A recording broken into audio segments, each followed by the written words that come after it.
नमस्कार मित्रांनो, मी प्रवीण कुलकर्णी आणि तुम्हा सर्वांचं कुलकर्णी कन्सल्टन्सीच्या नॉलेज सेंटरवरती पुन्हा एकदा मनापासून स्वागत आहे. मित्रांनो, महाराष्ट्र आणि कर्नाटकच्या बॉर्डरवरती एक छोटंसं गाव आहे आणि त्या गावाचं नाव आहे खिद्रापूर. जेमतेम 3000 लोकांची वस्ती असलेलं हे गाव आहे आणि या गावाची ख्याती मोठी आहे. तुम्हाला असा प्रश्न पडला असेल की आज मी या खिद्रापूर बद्दल का माहिती सांगत आहे, तर जेमतेम 3000 लोकवस्ती असलेल्या गावामध्ये एक प्राचीन वास्तुकलेचं नमुना असलेलं एक मंदिर आहे. त्या मंदिराचं नाव आहे कोपेश्वर टेम्पल.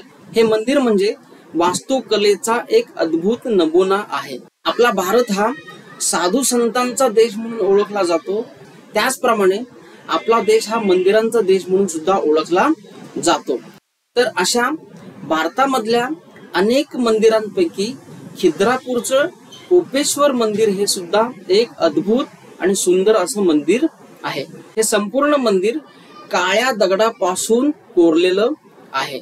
आत कोपेश्वर म्हणजे भगवान महादेवाची पिंड आहे की ज्याला आपण शिवलिंग असं म्हणतो. बाहेर कितीही उन्हाळा असला तरी आतमध्ये मस्त छान गारवा असतो. या मंदिराच्या आणि खिद्रापूर या गावाच्या शेजारून कृष्णा नदी वाहते. महाराष्ट्रामधलं नरसोबाची वाडी हे जे देवस्थान जे सर्वांना माहीत आहे, त्या मंदिरापासून जेमतेम थोड्याच अंतरावरती खिद्रापूर हे गाव आहे आणि त्या गावामध्ये हे मंदिर आहे. जेव्हा जेव्हा मी नरसोबावाडीला जातो तेव्हा मी या खिद्रापूरला सुद्धा भेट देतो आणि अतिशय प्राचीन अशा या वास्तुकलेचा म्हणजेच मंदिराचा सुद्धा आनंद घेतो. पुरातत्व विभागाकडे याची नोंद सुद्धा आहे. याचं संरक्षण हे ते विभाग करत असतं.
खिद्रापूर या गावाला कसं जाता येईल आणि या मंदिराला भेट कशी देता येईल याची गुगल मॅपची एक फोटोकॉपी मी या व्हिडिओमध्ये ॲड करत आहे, ती पाहावी आणि त्या ठिकाणाच्या आसपास तुम्ही जर जाणार असाल तर खिद्रापूर गावाला नक्की भेट द्या आणि हे मंदिर पाहून या।